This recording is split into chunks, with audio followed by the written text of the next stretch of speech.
We are hopefully going to get through, not Act 3 by any means, but Hamlet's to be or not to be speech and the part that he has, the conversation he has with Ophelia. You guys would sign down there under the 2030-018. So we're picking up, however, very end of Act 2, Scene 2, Hamlet's soliloquy at the end of that act. If you remember, he's just talked with the players, these actors who are visiting Elsinore, and he mentions to one of them, the first player, would you be able to do 12 to 16 lines, work that into your play tomorrow? And he says, sure. They all leave, and Hamlet delivers this long soliloquy, largely of self-abasement. He's bothered. He's bothered by the fact that this actor, who's pretending to be a character, can express such violent emotion, can have tears running down his face. So he says, oh, what a rogue and peasant slave am I. This is around line 500, 495 or so.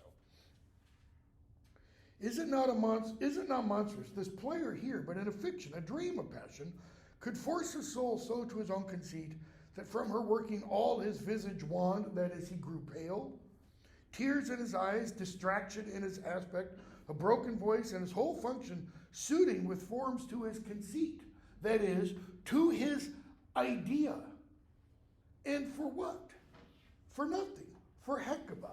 What's Hecuba to him?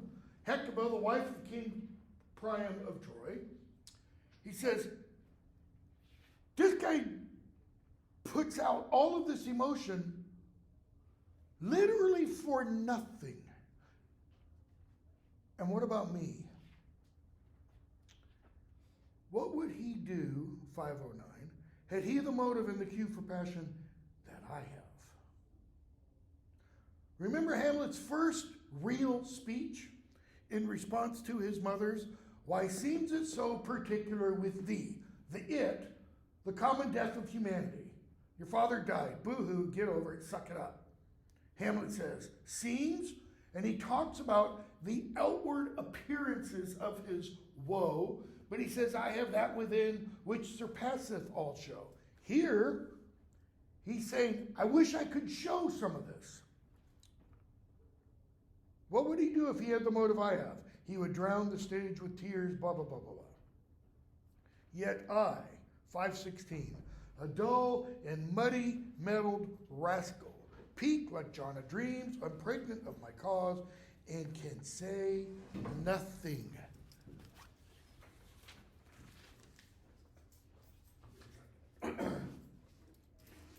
Can say nothing, he says. No, not for a king, his father. Okay? He goes on. Why do I do this? Why don't I act? Why haven't I gotten my revenge? He says, Zwoons, 527. I should take it. Zwoons, by God's wounds. I should take it, for it cannot be, but I am pigeon-livered. We would say lily-livered, yellow-belly. He was a coward. And lacked gall to make oppression bitter.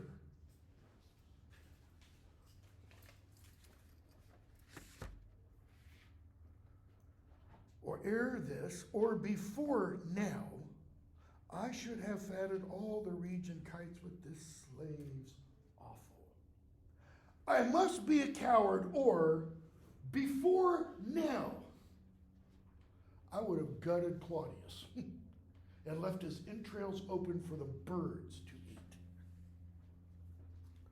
Bloody body villain, remorseless, treacherous, lecherous, kindless villain. Oh, vengeance. What an ass am I? This is most brave. I, the son of a dear father, murdered, prompted to my revenge by heaven and hell. Is he? Has he been prompted by heaven? Must like a whore impact my heart with words, and fall a cursing like a very drab. Fie upon it, oh, about my brains. And you've got a gloss, about it, or turn thou right about my brains. I don't think that's what he means. Fie upon it, foe, about my brains. I think he's kind of doing this. Come on, Hamlet, move. And he leaps at an idea. I've heard that guilty creatures sitting at a play have by the very cunning of the scene been struck so to the soul that presently they have proclaimed their malefactions. They have announced their guilt, their crimes. For murder, though it have no tongue, will speak with most miraculous organ. I'll have these players. Is he just now coming up with this idea? No. This idea is the flourishing of the 12 to 16 lines that he asked the first player that he could do. That is, Hamlet is now telling us, the audience, what was in his mind when he said that to the actor. I will play something like the murder of my father before my uncle. I'll observe his looks. In other words, what does I'll observe his looks mean? I'll spy on him. I'm going to watch him. If he blinches, if he gets pale, got him. I know he's guilty. I'll know my course. Why is he telling all this? Because Hamlet, again, is thinking out loud. The spirit that I have seen may be the devil. It might not have been my father's ghost. And the devil hath power to assume a pleasing shape.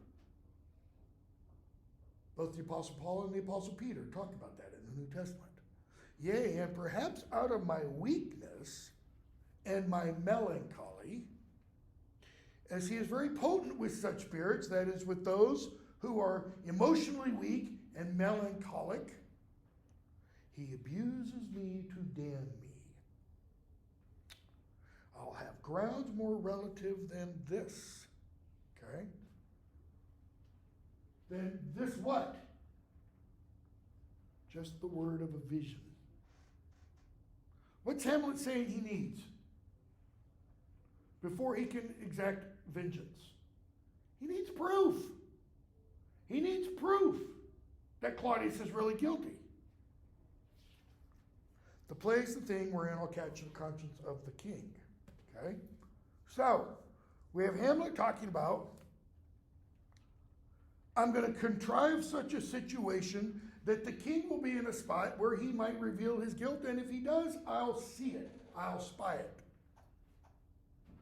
And this comes right before Act 3, Scene 1, which is what? The king contrives a situation where he and Polonius can watch Hamlet to determine what is going on in his mind. It's a reversal. Hamlet only talks about that in the soliloquy. We see the trial, so to speak, of Hamlet, Act 3, Scene 1, and then later on, we won't get to it today, we're going to see in Act 3, Scene 2, the play within the play, which is going to be Hamlet's trial, so to speak, of the king. So, Act 3. King and queen come in with Ophelia, Polonius, Rosencrantz, and Guildenstern, and they're talking probably as they enter the stage with Rosencrantz and Guildenstern.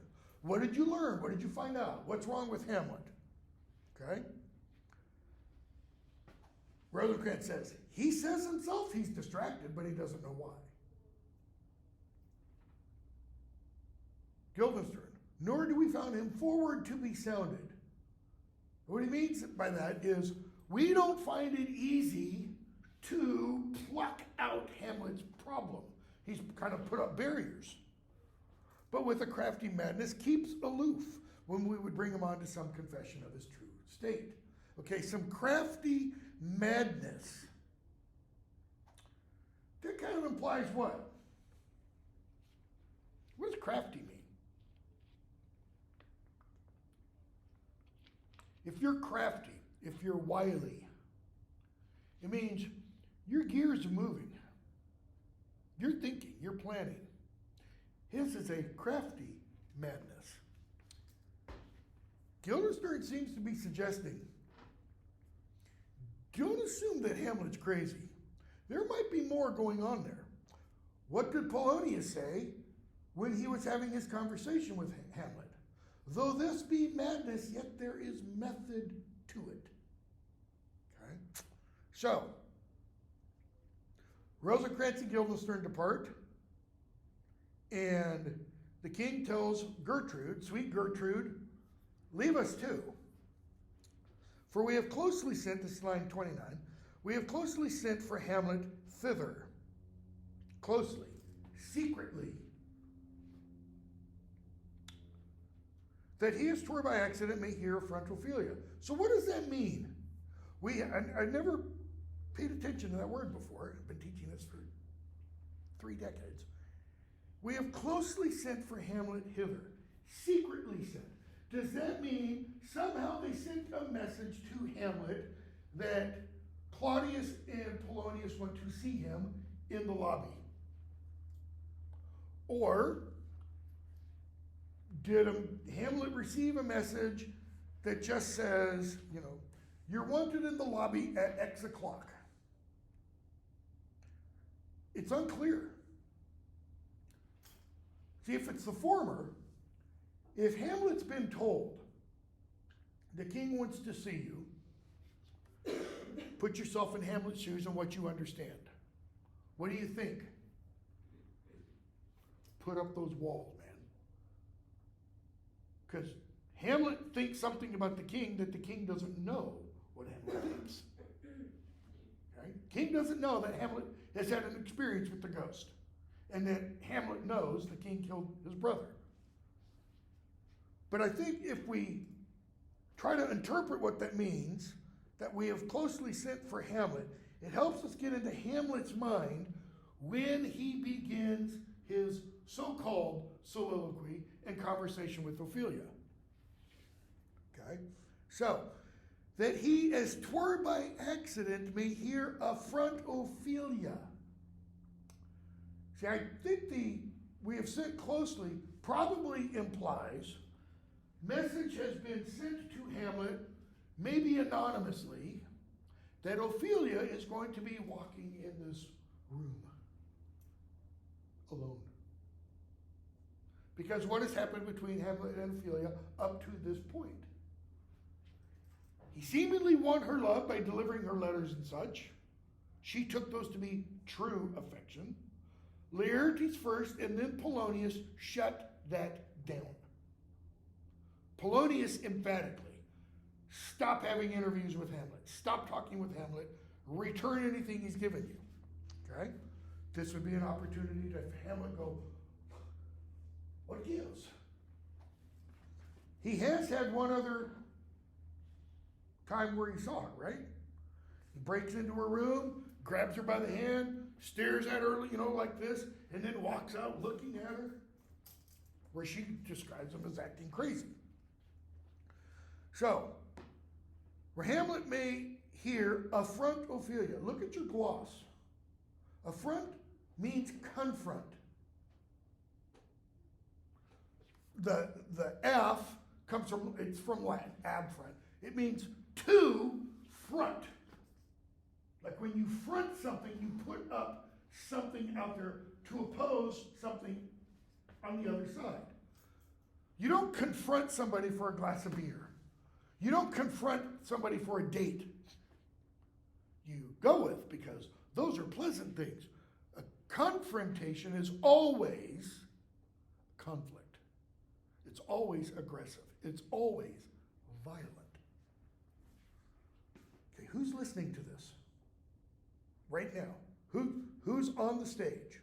The king, Polonius, the queen, she hasn't left yet, Ophelia. So Ophelia hears this.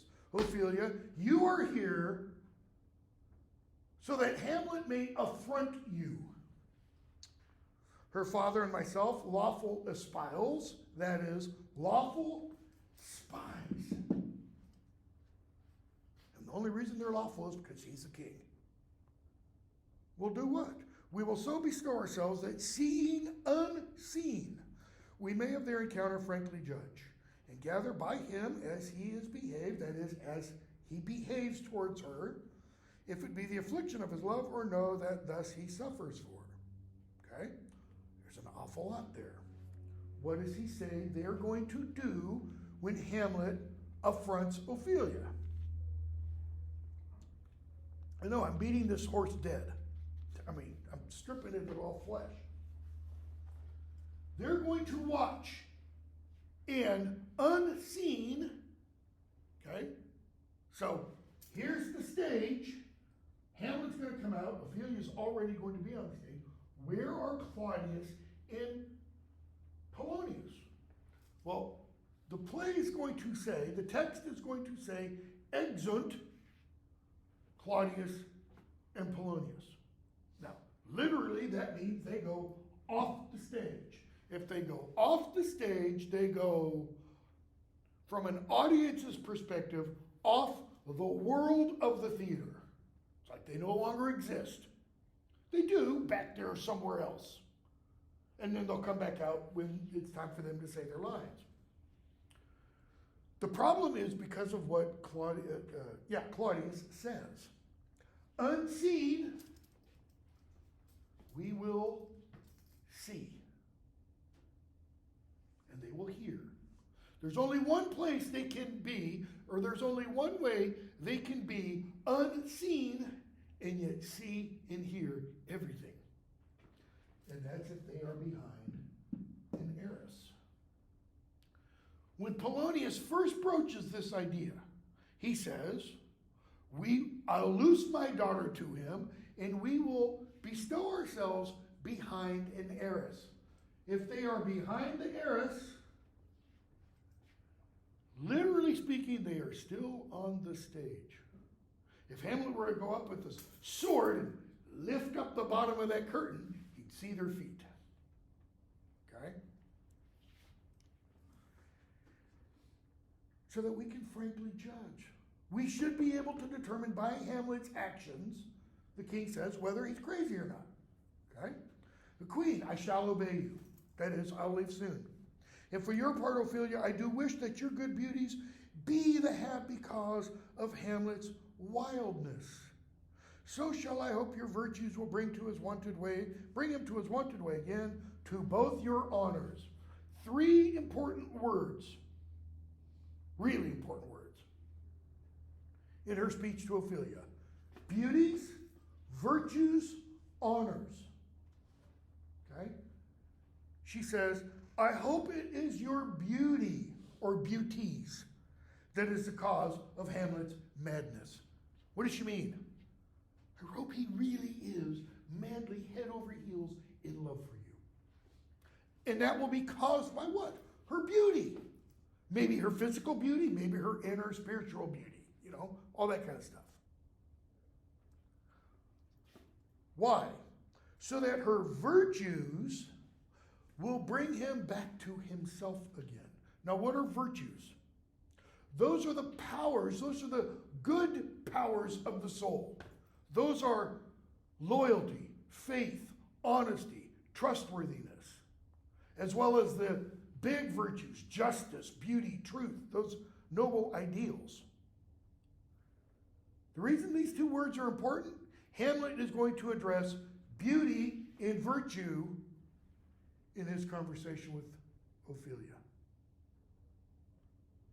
And he's going to talk about how beauty can lead to temptation and unchastity, lack of chastity, and how virtues won't do you any good to regain your purity. Virtue doesn't do any good to offset sin. All right? And then she says, why? So that your virtues will do what?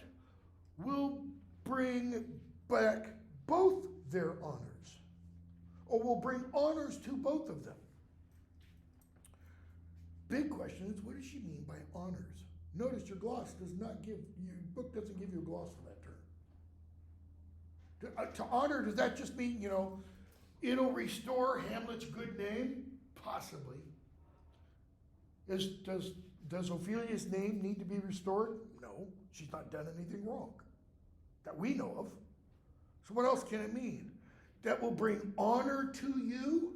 Well, what could bring honor to Ophelia? That she helped the king find out Hamlet was mad for love? Okay. I think Gertrude is implying something else. If you can help restore Hamlet to his sanity, obviously, what is that going to require on Ophelia's part? If Hamlet is mad for love, what's the cure for the madness? For her to reciprocate. For her to return her love to Hamlet. If she returns her love, if she reciprocates with love for Hamlet, what would be the natural, logical conclusion of that relationship? A wedding. In other words, Gertrude might be, I'm not saying she is, she might be offering the possibility that Laertes and Polonius were both wrong. Maybe Hamlet isn't out of her star. Maybe Hamlet isn't out of her range. Okay? Ophelia, Madam, I wish it may. May what? Restore them to their honors or bring honors to them? Sure, but I think she understands what Gertrude is saying. Oh, I hope you're right. Telling us, if I'm right, and I know there's a lot of supposition there, telling us what about Ophelia? She does love Hamlet. Again, she took his tenders of affection as almost all the holy vows. All right? So, the queen leaves. People on the stage are still Claudius, Polonius, and Ophelia. And Polonius says, Ophelia, walk you this way, or walk you here. And he hands her a book. And he says, read on this book. That show of such an exercise may color your loneliness. May color. Hold on a second. Where is exercise, act of devotion, color, give a excuse me, plausible appearance to. What does it mean to give a plausible appearance to? Okay, so the book, we're told that this exercise, this act of devotion. You're told the book she reads is one of devotion. What does it mean? It's unclear. It is probably a prayer book. Okay? And when she would walk and read, from what we know about reading in the Middle Ages, because the book isn't set in Shakespeare's time period, it's set in the past. That when one would read a book, one's lips would move. You wouldn't necessarily be reading it aloud. So a book of prayers could be a book of psalms, because the psalms, every one of the psalms, is a prayer. Have mercy on me, O God, have mercy on me. So the mouth moves. Silent reading, real silent reading, didn't come into vogue until the later Middle Ages. We know that everybody who read, because it's described, everybody who read stuff before then, they read aloud, even if they're by themselves, right? So, he says, read this. Why? That show outward expression of such an exercise, such an act of devotion, reading these prayers, may color your loneliness, may mask over, because she's the only one there, right? if we take the gloss, give a plausible appearance to, what's that mean? Well, she wants to be alone to pray. That's why she's by herself. It could also mean what? An act. That it may not appear just as an act. And yet everything she's doing there is what? We already know. It's an act. She's not there because she wants to talk to Hamlet. She's there because she is a willing participant in this what? What do you want to call this scene that's going to unfold? It's a trial of sorts. What are they doing? The king already said, so that we can judge Hamlet. He's being tested here. And Ophelia is entirely a willing participant. She's involved in this judgment, so to speak. Okay? Polonius goes on. We are oft to blame in this. I'm going to skip the part within dashes for a moment. That with devotion's visage and pious action, we do sugar over the devil himself. He's saying this is an aphorism. Everybody does this. Does what? They pretend to be devout. They pretend to be holy and pious. That's devotion's visage. Why? The look on the face. Okay? And pious action. What are pious actions? Prayers. What does Jesus tell his disciples to do? When they pray, go into your closet. Don't be like the Pharisees who stand on the street corners. Oh, great and high and mighty God. What else does he tell them about fasting? Wash yourself and don't make it look like you're fasting. The hypocrites make it look like they're fasting. Okay? That with devotions, visits, and pious action, we do what? We sugar over the devil himself. Sugar over. Mary Poppins sang, a little bit of sugar helps the medicine go down because the medicine tastes foul, rotten. It's ultimately good for you. It's the difference between it and the devil. What does he mean? We sugar over the devil himself. We make the devil palatable. The devil, sin. We make it desirable. What is he suggesting? So he's told her, do this and this and this. Why? Because, and then this passage. Who, in these last three lines, with devotions, visits, and pious action, we do sugar over the devil himself. Who in those is the devil in this scene? It's Ophelia. How is she sugaring over the devil himself? With her pious actions. What's the devil known for? Or let me rephrase that. What's the devil, Satan? What's his job, so to speak? What's his purpose? Take the Christian mythology, or theology if you want, however you want to understand that.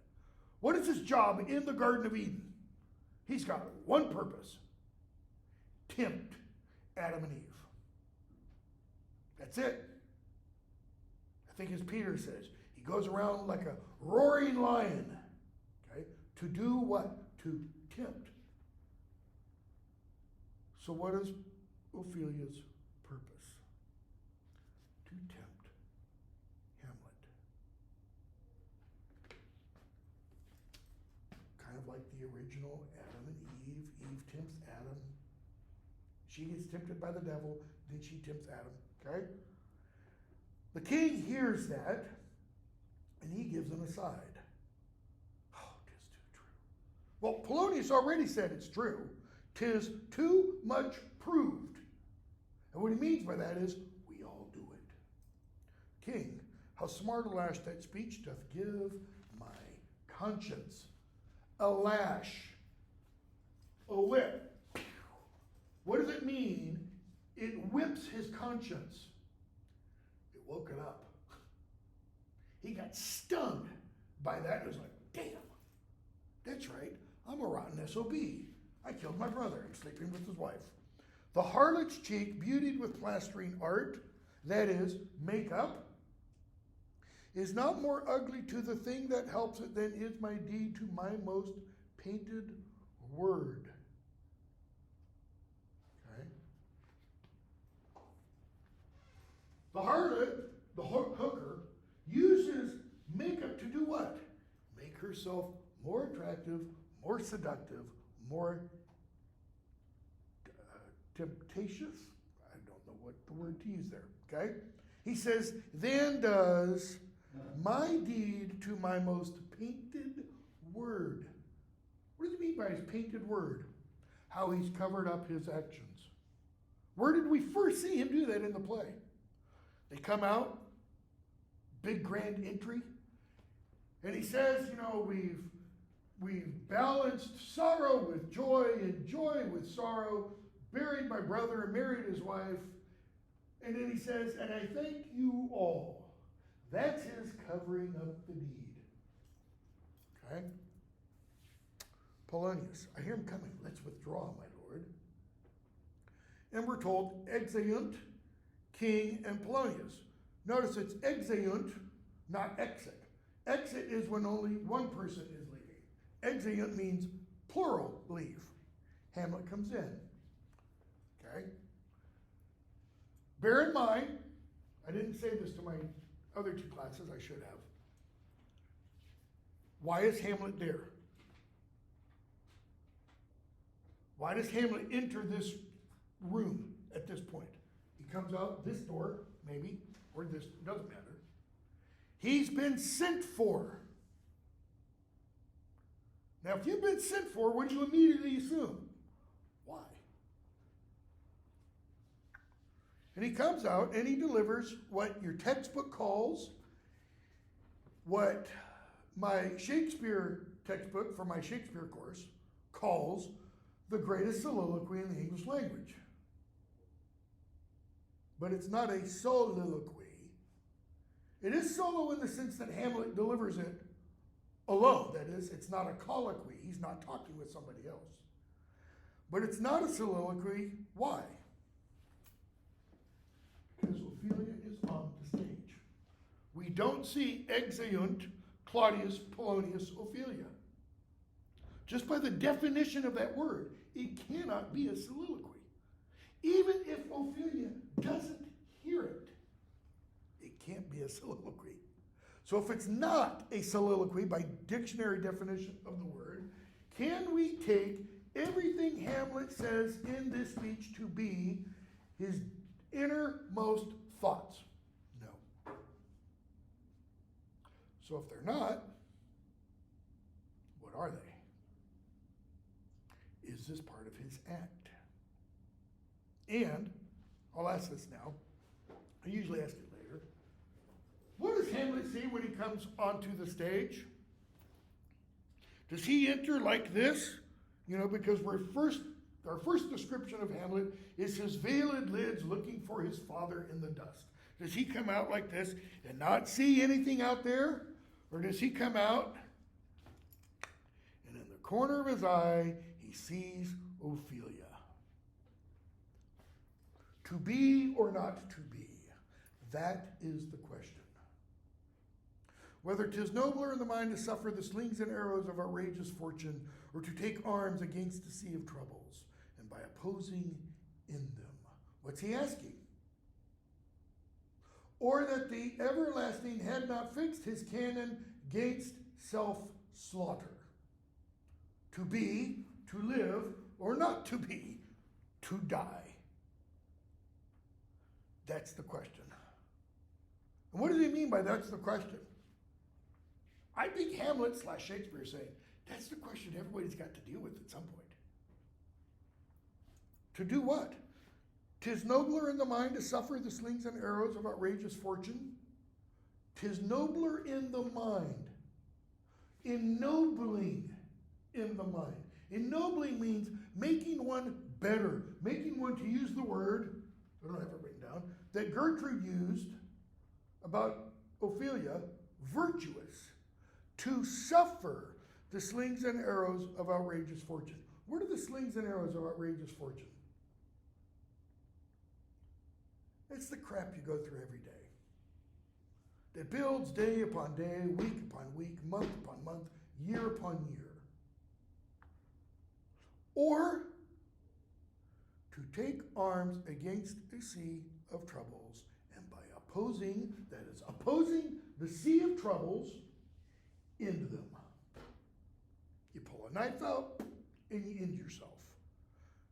Well, what happens when you end that sea of troubles? When you are not being? You're dead, obviously. To die. To sleep. Why does he go to sleep? Because sleep is a common Renaissance metaphor for death. We still use it. We still say, so-and-so requiescat in pacem. Rest in peace. Rest implies what? You're going to get up. You're going to awaken from that rest. We don't say die in peace or rot in peace. To die, to sleep. No more. No more what? No more anything, man. Saw my surgeon yesterday, I was already planning on it, having my left knee replaced in August. Why? Because arthritis I have in this knee was worse than the arthritis I had in this knee, even though I had this knee replaced 2 years ago, because this knee was more painful. The no more means no more physical problems, no more mental problems, psychological problems, heart problems. He's going to talk about that in just a moment.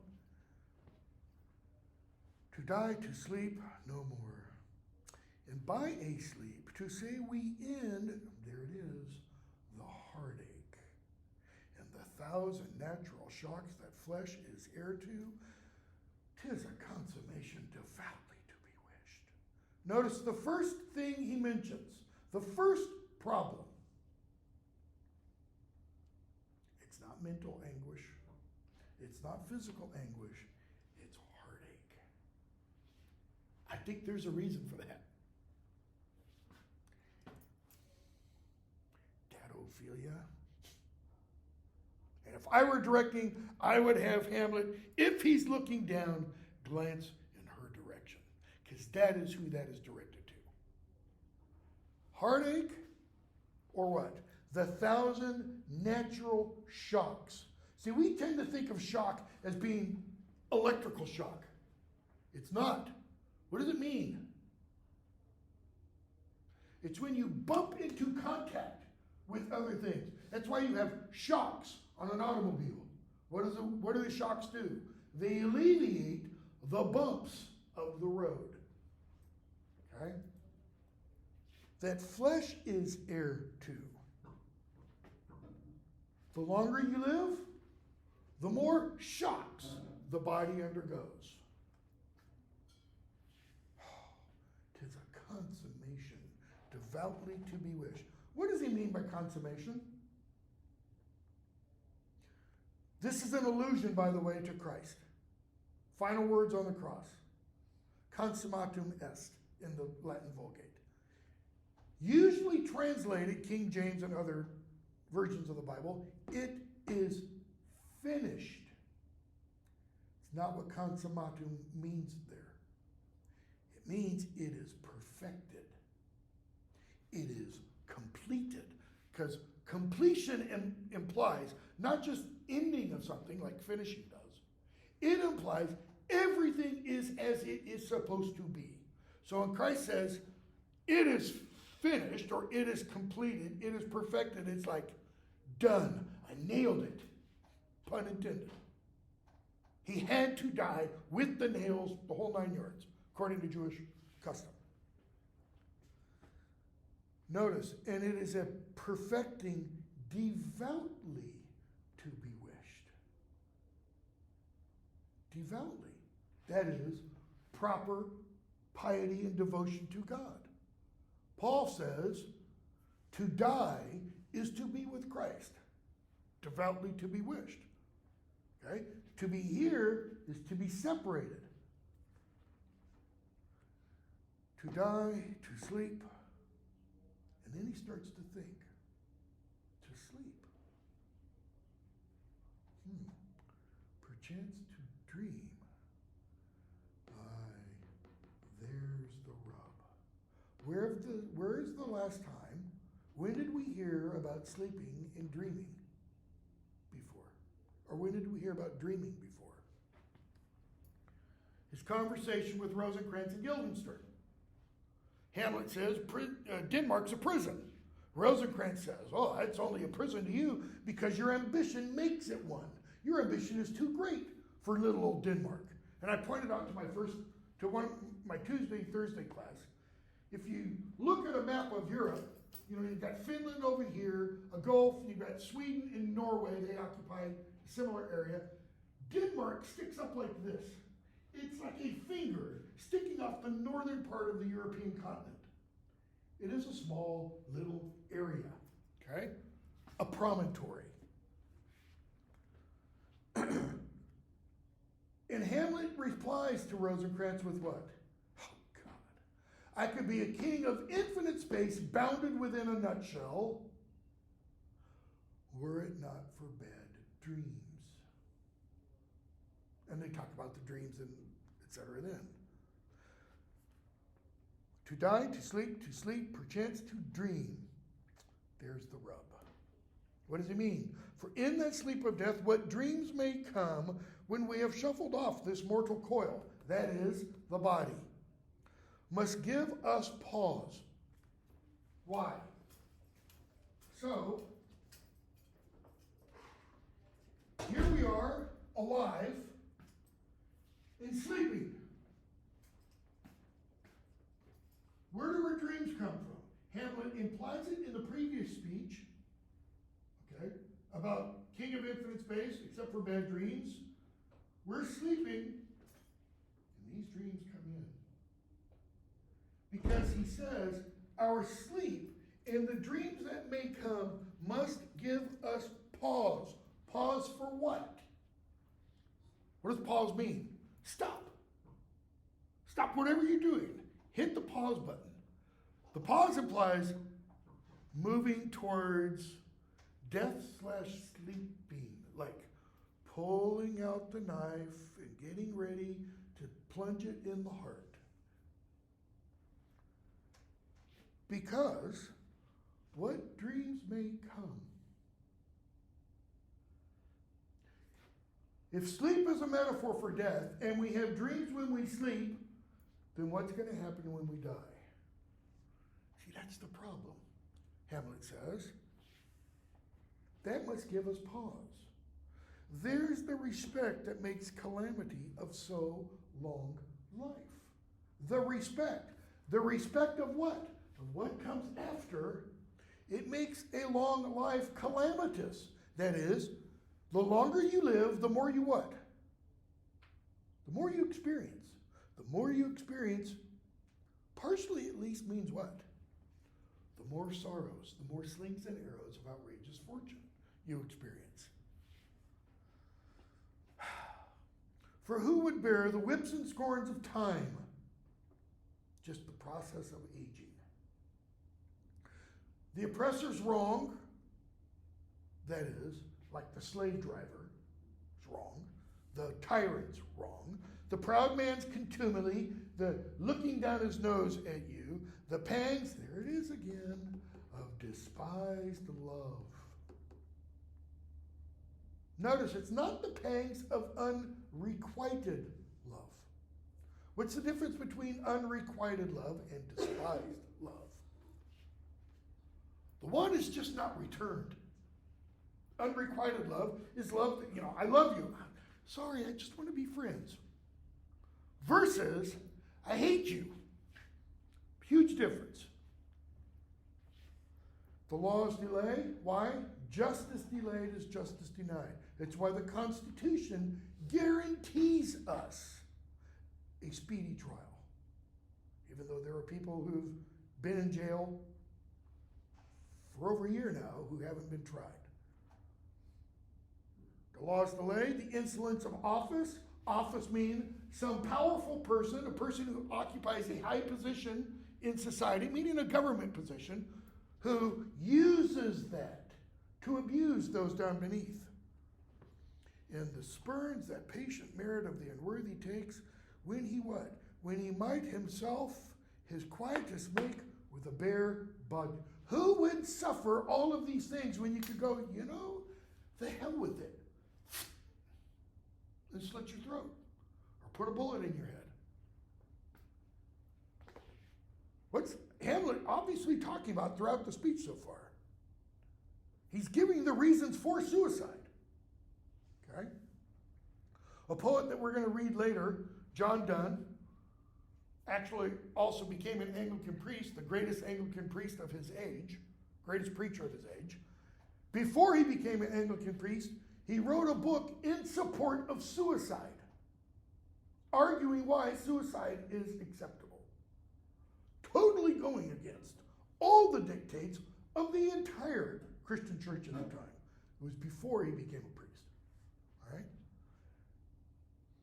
He says, who would fardels, burdens, bear to grunt and sweat under a weary life? But that the dread of something after death, the undiscovered country from whose bourne no traveler returns, puzzles the will and makes us rather bear those ills we have, those fardels, those burdens, the proud man's contumely, the pangs of despise, all that stuff. We endure rather than fly to others that we know not of. What are the others that we know not of? Say this door is death. How is it different than real death? Real death doesn't have a window we can look through. And real death isn't a door that I can go, looks safe. You go through, you don't come back. Hamlet's saying, we don't know what lies beyond that door. Philosophers have talked about this.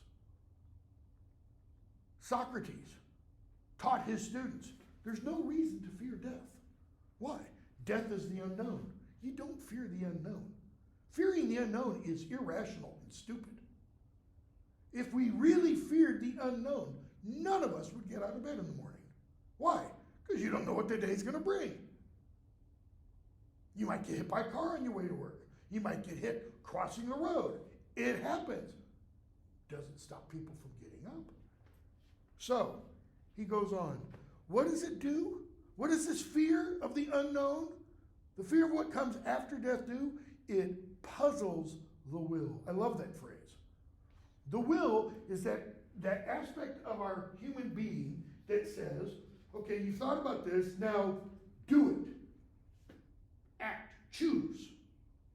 And it's actually the bringing out of what's up here into physical reality. And what does all of these thoughts do? They puzzle it. That is, they take that determination, what he's going to call resolution in a moment, that resolve, and they puzzle it.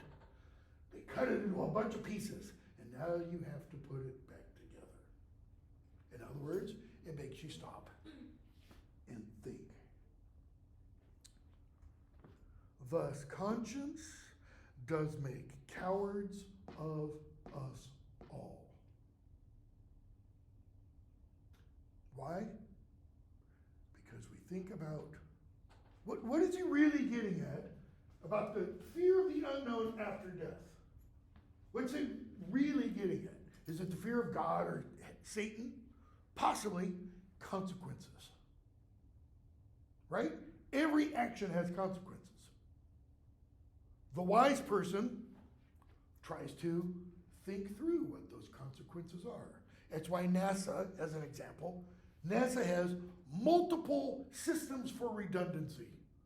If one engine goes out or if one part breaks, they've got backup parts built into the system. It's when they don't that things go boom, and we haven't been back to the moon in 60 years. Almost 60 years, okay? So, conscience does make cowards of us all, and thus the native hue of resolution is sicklied over with the pale cast of thought. What's the native hue of resolution? When you resolve to do something, it's almost a physical image that he's using. Well, it is a physical image.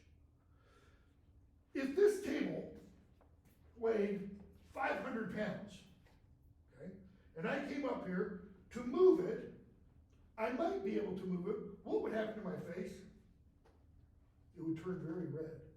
Why? Because of all the energy.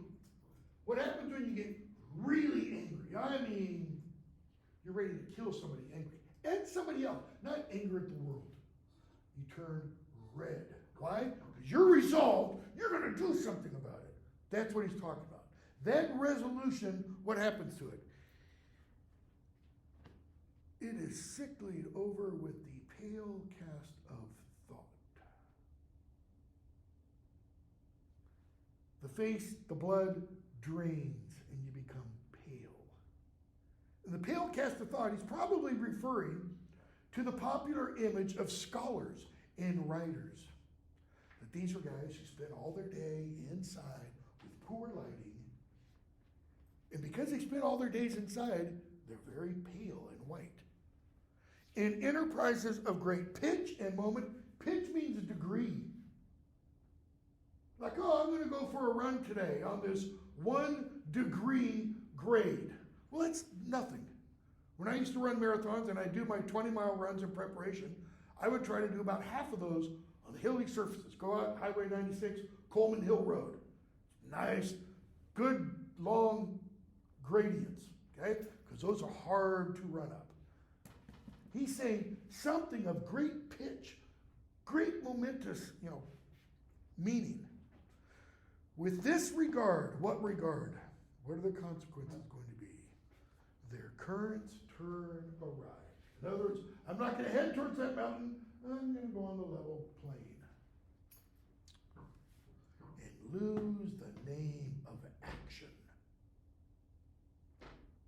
Soft you now. Notice how I just said that? I said it softly. It's an exclamation. How do people usually exclaim something? Soft you now. Does he do that to get Ophelia's attention? I don't know. The fair Ophelia, nymph, in thy orisons be all my sins remembered. So now he addresses her. And how does he say? What does he address her as doing? He knows what she's doing. He says, in all your prayers, remember my sins. Now, you could take that to mean, and God, remember, Hamlet did, or, and God, forgive Hamlet. How are you? How does your honor this many a day? Well, they've not seen each other for a few days. Hamlet, I'm doing fine. Here's some things of yours. And she tries to hand him a packet of papers. That's the way it's usually portrayed. Like an envelope. And Hamlet, I never gave you anything. So she says, these are yours. Hamlet says, I never gave you anything. One of them's got to be lying. They can't both be telling the truth. Which one is lying? That we know. Hamlet is. How do we know he's lying? Because Ophelia previously gave letters to her father that her father read to Claudius and Gertrude. And those are written in Hamlet's handwriting. Why is Hamlet lying to Ophelia?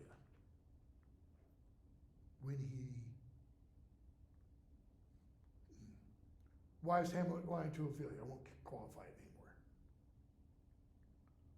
My honor, Lord, you know right well you did. And with them, oh man, words of so sweet breath composed has made the things more rich. Their perfume lost. Take these again. For to the noble mind rich gifts wax poor when givers prove unkind. So, a lot to unpack there. She says, those words were composed with such sweet breath. Meaning, spirit. That they did what? They made the things, the words, the poems, more rich. But now their perfume is lost. They no longer have that wonderful, enticing aroma. They no longer have that beautiful smell. Why? Because rich gifts grow poor when givers prove unkind. What is she saying about Hamlet? Unkind, two meanings. Not nice and not natural. How did Hamlet's love letters to her prove unkind? When did she believe Hamlet's love letters? Let me put it that way. When he delivered them to her. How do we know? Because she told her father, he gave me tenders of his affection with almost all the holy vows of heaven. That is, vows of matrimony. And what did Polonius say? Springs to catch woodcocks. He just wanted to get in your bed, Ophelia. She believes him at first. And now, what does she think? You're just like all men. All you want is sex. Which is why there's a problem with Kenneth Branagh's film version. In the film version, Hamlet and Ophelia are having sex. Totally destroys a lot of this. Okay? She's saying, Hamlet, you are being unkind, not nice and unnatural towards me. So who's lying? See, all of a sudden we get all of this subterfuge, all this trickery and deceit going on. Okay, we'll have to stop there. And we will pick up there then on Friday. We're going to pick up with Hamlet's "Ha ha, are you honest?" on Friday. Remember the quiz? Should have told my first class. That's due Friday over Acts 1 and 2.